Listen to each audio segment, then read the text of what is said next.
to The Hague, where Rita Tinina brings us the latest on the trials.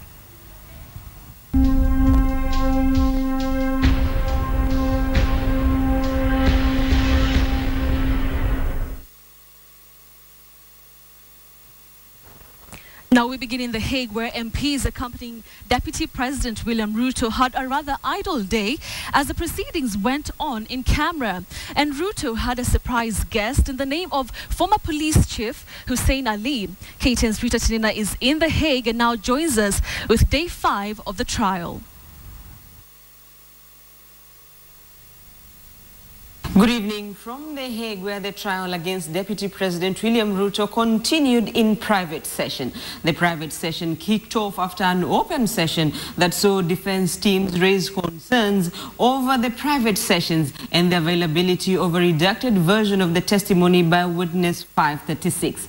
Outside the courtroom, Ruto got a surprise visitor and supporter, retired Major General Hussein Ali. The day also saw Dutch police try to prevent Kenyan Mps from gathering at the main entrance to the ICC.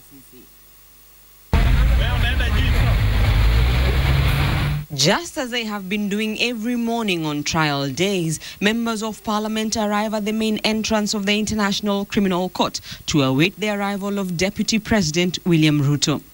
But today, Dutch police have orders not to let the MPs gather at the entrance. There are some rules. Listen to me.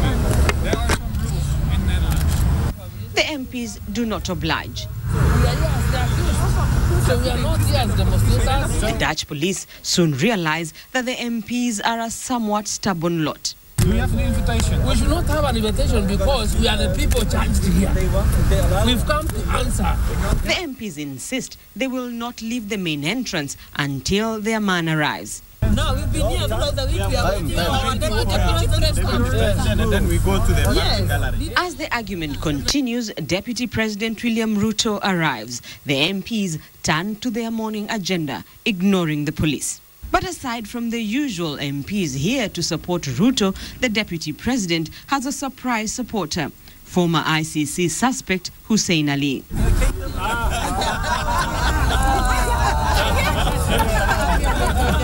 The last time Ali was here, he was a suspect of crimes against humanity charges. Pre-trial Chamber 2 in January 2012 declined to confirm the charges against him.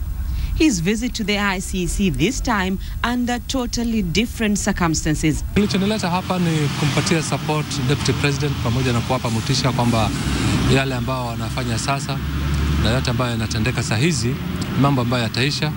Na kwa hivyo kama mtu ambaye nilikuwa katika process hii naelewa vilivyo mambo ambao they are going through saa hizi wao wenyewe.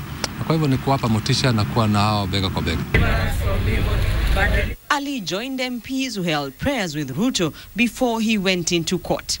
Trial Chamber 5A, which ordered private sessions for witness 536 on Thursday over security concerns, held a 21-minute open session in the morning and later went into private session as witness 536 continued with her testimony.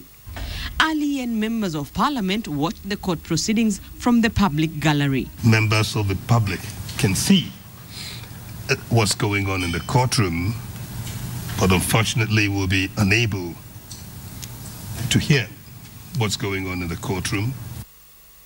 The trial will resume on Monday after the weekend break, with defense teams expected to start cross-examining the witness. Some members of parliament who are in The Hague in support of the deputy president will be leaving for Nairobi over the weekend. The third batch of MPs to travel to The Hague is expected to start arriving in the Netherlands on Monday. Ruto will not be traveling back home over the weekend. He will remain in The Hague awaiting the resumption of trial on Monday. From The Hague, I am Rita Tinina.